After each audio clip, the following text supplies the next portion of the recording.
Hello friends. आज की video में हम डिटेल में डिस्कस करेंगे मॉडर्न हिस्ट्री और इंडियन पॉलिटी का एक बहुत ही इंपॉर्टेंट टॉपिक जिसका नाम है मॉन्टेगू-चेम्सफोर्ड रिफॉर्म्स। मॉन्टेगू-चेम्सफोर्ड रिफॉर्म्स को हम गवर्नमेंट ऑफ इंडिया एक्ट 1919 के नाम से भी जानते हैं। और जिस तरह हमने बाकी सारे चार्टर एक्ट्स और इंडियन काउंसिल एक्ट्स को समझा, गवर्नमेंट ऑफ इंडिया एक्ट 1919 को भी हम 6 मेन हेडिंग से समझेंगे। Background, control of government of India, administration, central legislature, provincial legislature और लास्ट में हम इस एक्ट का असेसमेंट करेंगे। स्टार्ट करते हैं बैकग्राउंड से। यहाँ पर हम ये समझेंगे कि जब गवर्नमेंट ऑफ इंडिया एक्ट 1919 पास हुआ था तो उसके पास होने से पहले के कुछ सालों में कौन कौन सी मेजर घटनाएं हुई थी, क्योंकि उन घटनाओं का प्रभाव गवर्नमेंट ऑफ इंडिया एक्ट 1919 पर ज़रूर पड़ा होगा। और इस तरह हम उन घटनाओं और गवर्नमेंट ऑफ इंडिया एक्ट 1919 के प्रोविजंस को आसानी से रिलेट कर पाएंगे। तो चलिए स्टार्ट करते हैं।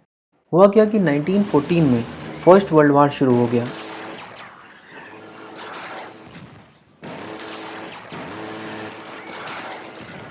और ये वर्ल्ड वार 1914 से 1918 तक चला। और इस दौरान इंडियंस ने ब्रिटेन को हर तरह से सपोर्ट किया। और इस सपोर्ट के बदले इंडियंस ये एक्सपेक्ट कर रहे थे कि जब वर्ल्ड वार ख़त्म हो जाएगा तो ब्रिटिश गवर्नमेंट इंडिया के लोगों की डिमांड्स को एक्सेप्ट कर लेगी। बट इंडिया के लोगों की डिमांड्स क्या होंगी ये डिसाइड हुआ 1916 में, जब इंडियन नेशनल कांग्रेस और मुस्लिम लीग ने जॉइंट सेशन किया। इसी जॉइंट सेशन में लखनऊ पैक्ट साइन हुआ था। इस पैक्ट में इंडियन नेशनल कांग्रेस और मुस्लिम लीग ने मिलकर ये डिसाइड किया था कि उन्हें ब्रिटिश गवर्नमेंट से क्या चाहिए। तो लखनऊ पैक्ट साइन हो गया और इसके अगले ही साल 1917 में नए secretary of state Edwin Montagu ने ब्रिटिश पार्लियामेंट में एक डिक्लेरेशन दिया, जिसे ऑगस्ट डिक्लेरेशन या फिर मॉन्टेगू डिक्लेरेशन भी कहा जाता है। इस डिक्लेरेशन में मॉन्टेगू ने कहा कि अब इंडिया के लिए ब्रिटिश पॉलिसीज़ का गोल होगा gradual realisation of responsible government. इस डिक्लेरेशन को ब्रीफली समझने की कोशिश करते हैं। देखो, अगस्त डिक्लेरेशन से पहले ब्रिटिश पॉलिसी थी कि इंडियन लॉ मेकिंग में इंडियंस का पार्टिसिपेशन बढ़ाना। और अब मॉन्टेगू जो है वो एक स्टेप आगे बढ़कर ये कह रहे हैं कि ये इस दिशा में काम करेंगे कि आने वाले समय में भारत की जनता द्वारा चुनी हुई सरकार बने। तो ये डिक्लेरेशन हुआ, उसके अगले ही साल फर्स्ट वर्ल्ड वार भी एंड हो गया और उसके नेक्स्ट ईयर आया गवर्नमेंट ऑफ इंडिया एक्ट 1919, जिसे हम मॉन्टेगू-चेम्सफोर्ड रिफॉर्म्स भी कहते हैं। पहली बार किसी एक्ट में प्रीएम्बल देखने को मिला।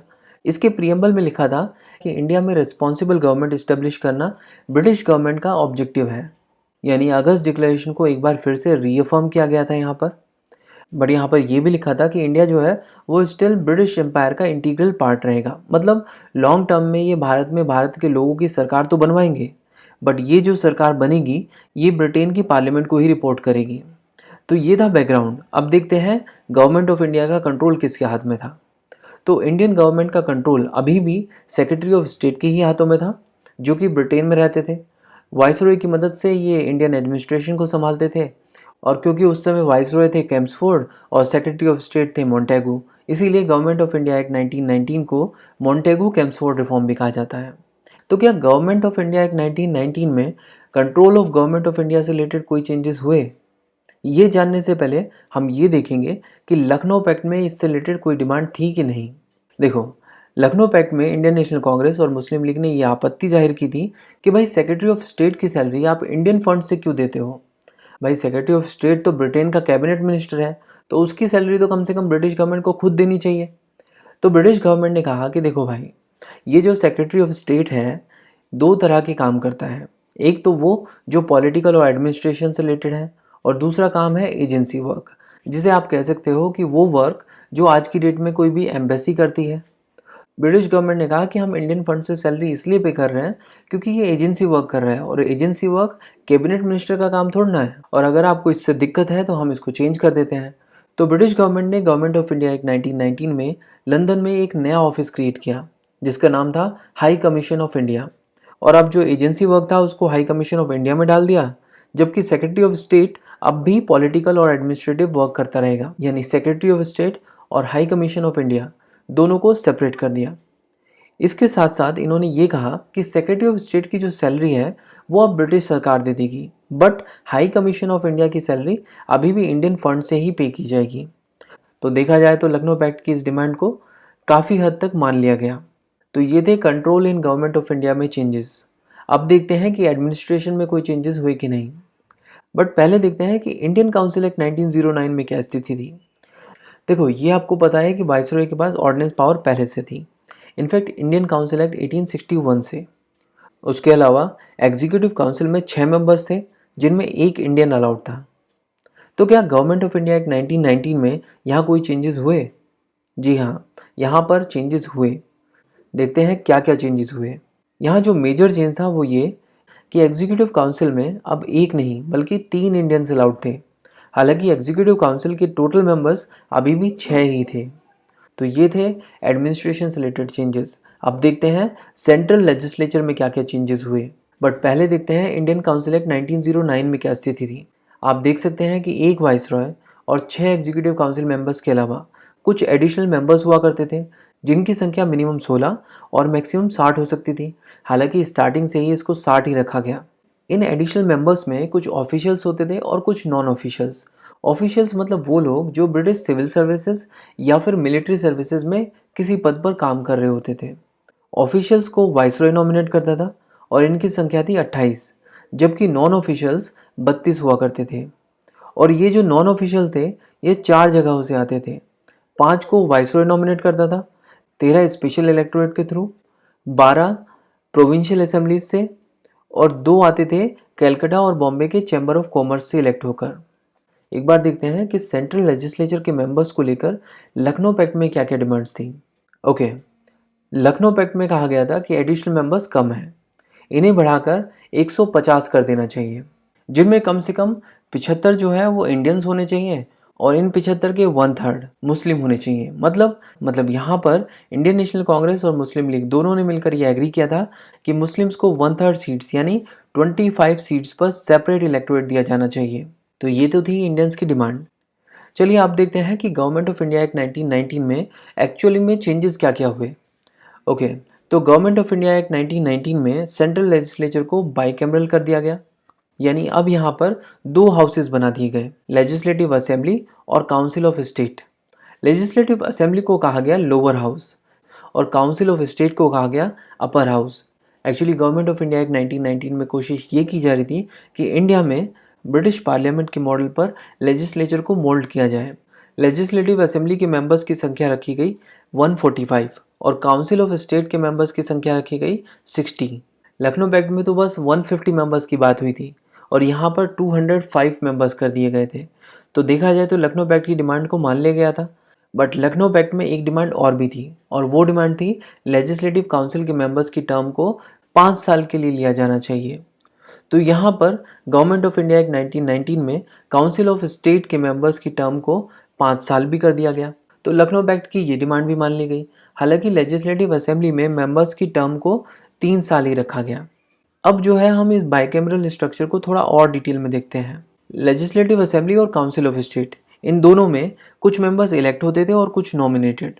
लेजिस्लेटिव असेंबली में 41 नॉमिनेटेड और 104 इलेक्टेड मेंबर्स होते थे, जबकि काउंसिल ऑफ स्टेट में 33 इलेक्टेड होते थे और 27 नॉमिनेटेड। और लेजिस्लेटिव असेंबली में ये जो आप 41 नॉमिनेटेड मेंबर्स देख रहे हो, इनमें भी कुछ ऑफिशियल्स थे और कुछ नॉन ऑफिशियल्स।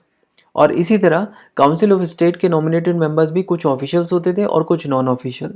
और अगर नंबर्स की बात करें तो लेजिस्लेटिव असेंबली में 15 नॉन ऑफिशियल्स और 26 मेंबर्स होते थे ऑफिशियल, जबकि काउंसिल ऑफ स्टेट में 10 नॉन ऑफिशियल और 17 नॉमिनेटेड ऑफिशियल्स थे।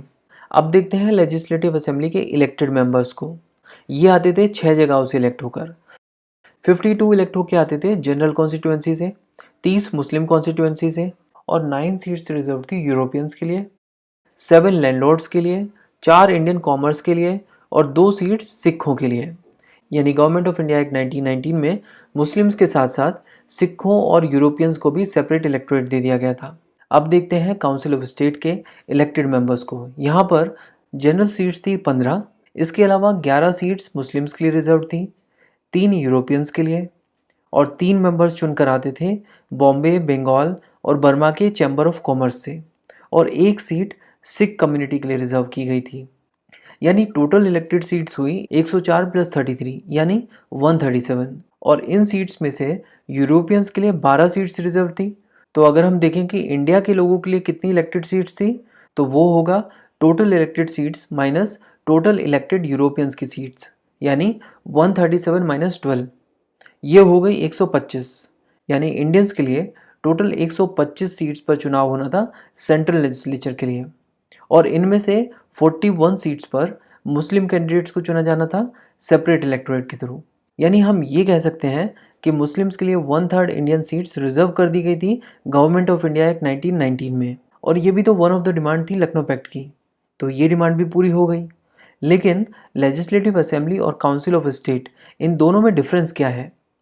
एक्चुअली लेजिस्लेटिव असेंबली और काउंसिल ऑफ स्टेट, इन दोनों के फंक्शंस में किसी तरह का कोई डिफरेंस नहीं था एक्सेप्ट वन डिफरेंस, और वो डिफरेंस ये था कि लेजिस्लेटिव असेंबली के पास वोट सप्लाई की पावर थी और काउंसिल ऑफ स्टेट के पास ये पावर नहीं थी।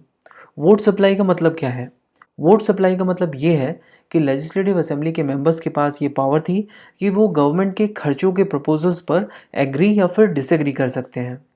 और हाँ, अब क्या है कि किसी भी बिल को लेजिस्लेटिव असेंबली और काउंसिल ऑफ स्टेट दोनों से पास होना ज़रूरी था एक लॉ बनने के लिए। बट ये भी तो पॉसिबल है कि एक हाउस उस बिल को पास करने के लिए रेडी है बट दूसरा नहीं, यानी किसी तरह की कोई डेडलॉक की सिचुएशन हो सकती थी। तो ऐसे डेडलॉक्स को रिजॉल्व करने के लिए जॉइंट कमिटीज़, जॉइंट कॉन्फ्रेंसेस और जॉइंट सिटिंग्स का प्रोविज़न किया गया।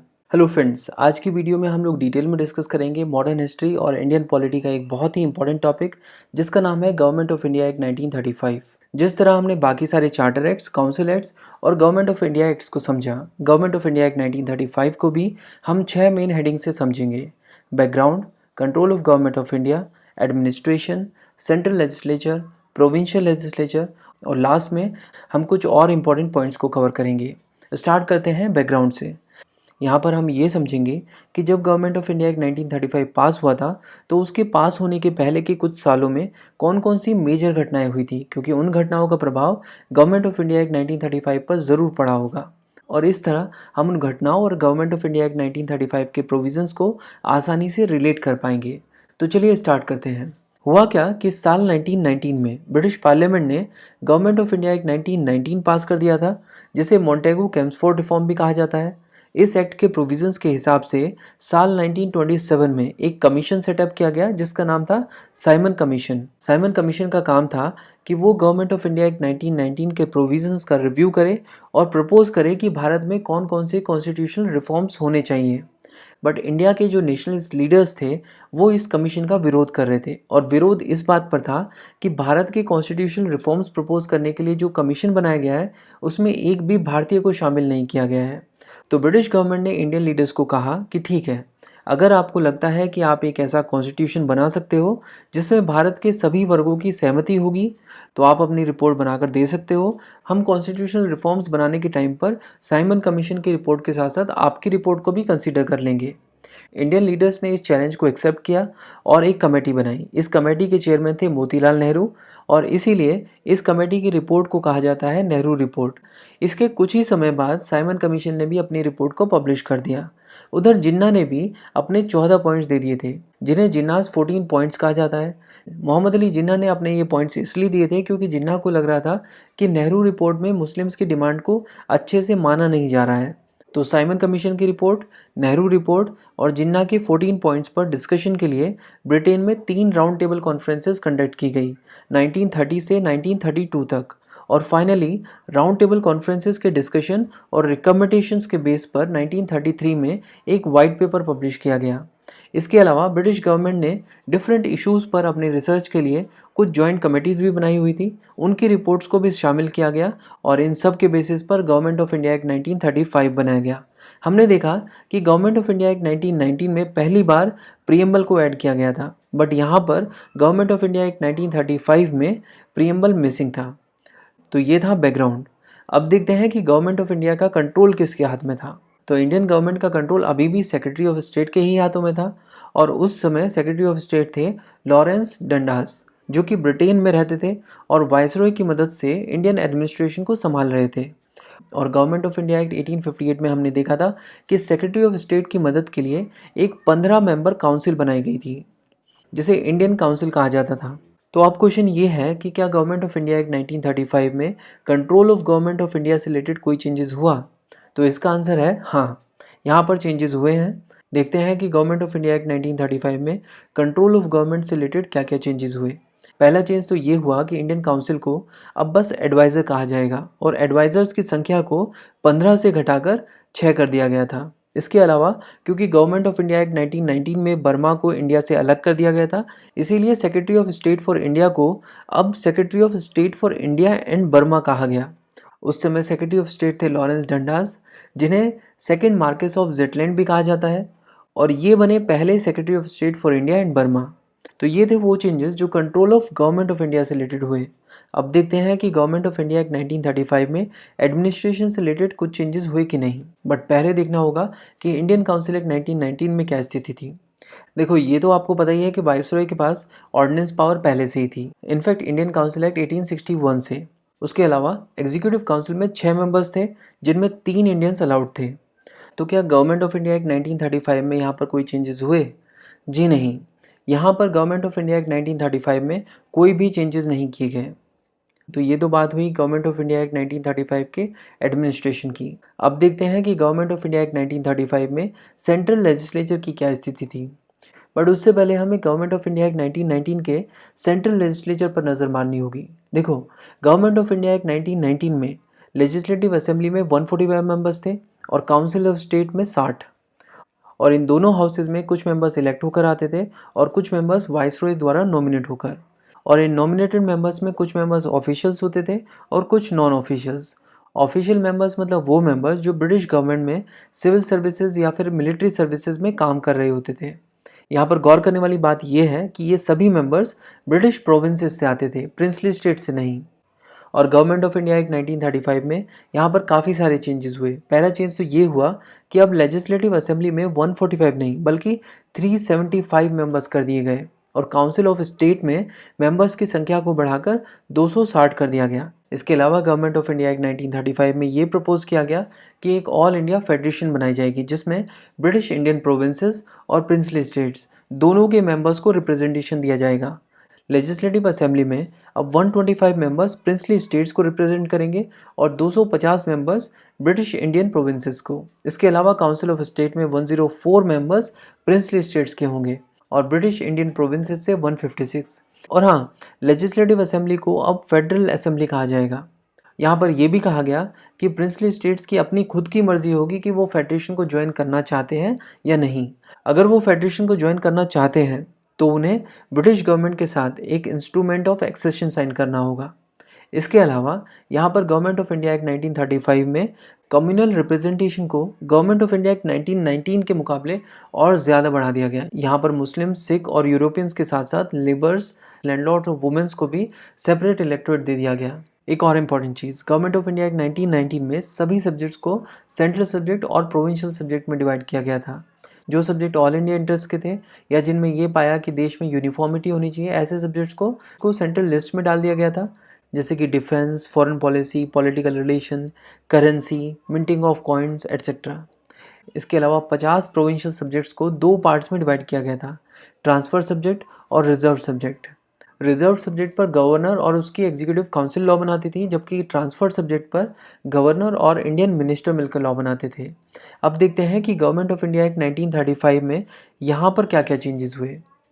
अब जो है सब्जेक्ट्स को 2 पार्ट में नहीं बल्कि 3 पार्ट्स में बांटा गया। सेंट्रल और प्रोविंशियल सब्जेक्ट्स के अलावा कुछ सब्जेक्ट्स को अब कॉन्करेंट सब्जेक्ट्स का पार्ट बना दिया गया और सेंट्रल सब्जेक्ट्स को अब फेडरल सब्जेक्ट कहा गया। गवर्नमेंट ऑफ इंडिया एक्ट 1935 में 59 सब्जेक्ट्स को फेडरल सब्जेक्ट का पार्ट माना गया, 36 सब्जेक्ट्स कॉन्करेंट लिस्ट का पार्ट बने और 54 सब्जेक्ट्स बने प्रोविंशियल सब्जेक्ट्स। इसके अलावा एक बड़ा चेंज ये हुआ कि गवर्नमेंट ऑफ इंडिया एक्ट 1919 में प्रोविंशियल सब्जेक्ट्स को ट्रांसफर सब्जेक्ट और रिजर्व सब्जेक्ट में डिस्ट्रीब्यूट किया गया था। इस तरह का जो डिस्ट्रीब्यूशन है वो अब प्रोविंस से हटाकर सेंट्रल लेवल पर कर दिया गया, यानी अब जो है फेडरल सब्जेक्ट्स को ट्रांसफर सब्जेक्ट और रिजर्व सब्जेक्ट में डिस्ट्रीब्यूट कर दिया गया। ट्रांसफर सब्जेक्ट पर अब वाइसरॉय और मिनिस्टर्स मिलकर लॉ बनाएंगे, जबकि रिजर्व सब्जेक्ट पर वाइसरॉय और उसकी एग्जीक्यूटिव काउंसिल लॉ बनाएगी। यानी सेंट्रल लेवल पर 2 लॉ मेकिंग बॉडीज़ बन चुकी थी। एक लॉ मेकिंग बॉडी जो है वो ट्रांसफर सब्जेक्ट पर लॉ बनाती थी और दूसरी law making body reserve subject पर।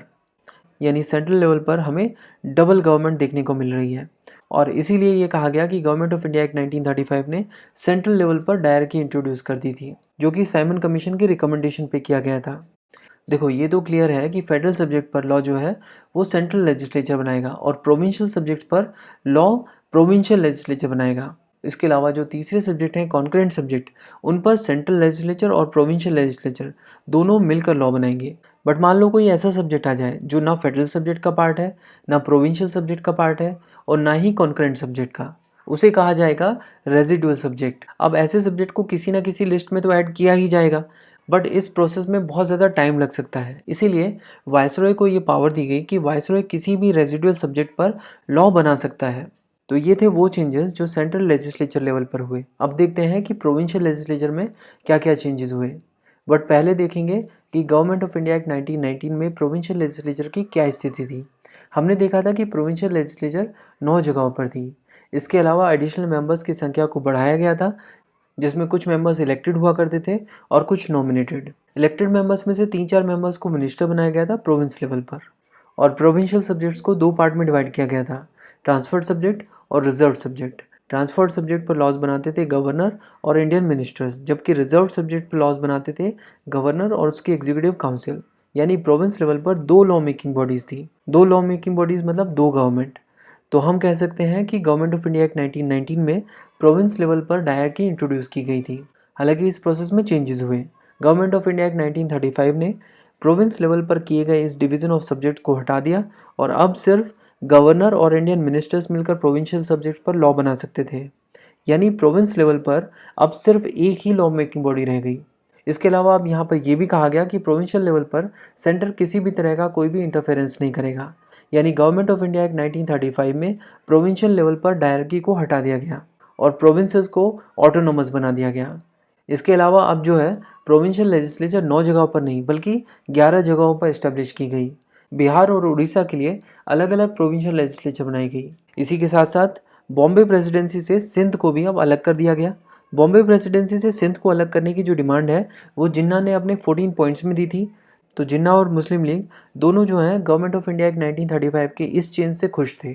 और अगर आपने बुक्सतवा की जिन्नास 14 पॉइंट वाली वीडियो देखी है, उसमें आपने देखा होगा कि नॉर्थ वेस्ट फ्रंटियर प्रोविंस को दिसंबर 1931 में प्रोविंस का दर्जा दे दिया गया था और ये भी जिन्ना की वन ऑफ द 14 पॉइंट्स में से एक डिमांड थी। तो हम कह सकते हैं कि गवर्नमेंट ऑफ इंडिया एक्ट 1935 ने उड़ीसा और सिंध 2 सेपरेट प्रोविंसेस बनाई थी। नॉर्थ वेस्ट फ्रंटियर प्रोविंस तो गवर्नमेंट ऑफ इंडिया एक्ट 1935 के आने से पहले ही बन चुकी थी। इसके अलावा बर्मा को इंडिया से सेपरेट कर दिया गया था, जो कि साइमन कमीशन की रिकमेंडेशन पे किया गया था। तो ये थे वो 11 प्रोविंसेस जो government of India act 1935 implement होने के बाद देखने को मिले। इसी के साथ साथ यहाँ पर एक बड़ा चेंज और किया गया और वो चेंज ये था कि गवर्नमेंट ऑफ इंडिया एक्ट 1935 ने 6 प्रोविंसेस के प्रोविंशियल लेजिस्लेचर को बाइकैमरल बना दिया था और ये 6 प्रोविंसेस थी यूनाइटेड प्रोविंस, बंगाल, मद्रास, असम, बिहार, बॉम्बे और सिंध। तो ये थे वो चेंजेस जो प्रोविंशियल लेजिस्लेचर में हुए। अब देखते हैं कुछ और इंपॉर्टेंट पॉइंट्स जो गवर्नमेंट ऑफ इंडिया एक्ट 1935 में देखने को मिले। हमारी लिस्ट में पहला पॉइंट है establishment of federal court. Government of India act 1935 ने कहा कि अगर 2 स्टेट्स के बीच में कोई विवाद हो जाता है या फिर स्टेट या फिर फेडरल गवर्नमेंट के बीच में कोई इशू हो जाता है तो ऐसे इश्यूज़ को सुलझाने के लिए फेडरल कोर्ट बनाए जाएंगे और अल्टीमेटली 1937 में ये फेडरल कोर्ट दिल्ली में इस्टेब्लिश किया गया। 1950 में इसी कोर्ट का नाम बदलकर सुप्रीम कोर्ट कर दिया गया था। फेडरल कोर्ट के अलावा गवर्नमेंट ऑफ इंडिया एक्ट 1935 में करेंसी और क्रेडिट को कंट्रोल करने के लिए रिजर्व बैंक ऑफ इंडिया को भी इस्टेब्लिश किया गया था। हमने गवर्नमेंट ऑफ इंडिया एक्ट 1935 के सेंट्रल लेजिस्लेचर में देखा था कि एक ऑल इंडिया फेडरेशन बनाने की बात की गई थी, जहां पर प्रिंसली स्टेट्स को ये इजाज़त थी कि वो चाहे तो फेडरेशन को ज्वाइन करें और ना चाहे तो ना करें। बट हुआ क्या कि प्रिंसली स्टेट्स ने इस फेडरेशन को ज्वाइन करने में कोई इंटरेस्ट नहीं दिखाया और इसीलिए गवर्नमेंट ऑफ इंडिया एक्ट 1935 का फेडरेशन बनाने वाला जो पार्ट है वो कभी इम्प्लीमेंट हो ही नहीं पाया। बट ब्रिटिश इंडियन प्रोविंसेस की इलेक्टेड सीट्स को फिल करने के लिए 1937 में देश में प्रोविंशियल इलेक्शन ऑर्गेनाइज किए गए और इन चुनावों में पहले से भी ज़्यादा लोगों को वोट देने का अधिकार दिया गया था। इन चुनावों में अराउंड 3 करोड़ लोग एलिजिबल वोटर्स थे। इसके अलावा यहाँ पर एक लास्ट पॉइंट हमारा ये है कि गवर्नमेंट ऑफ इंडिया एक्ट 1935 उस समय तक का सबसे बड़ा एक्ट था, जिसमें 321 सेक्शंस, 14 पार्ट्स और 10 शेड्यूल्स थे।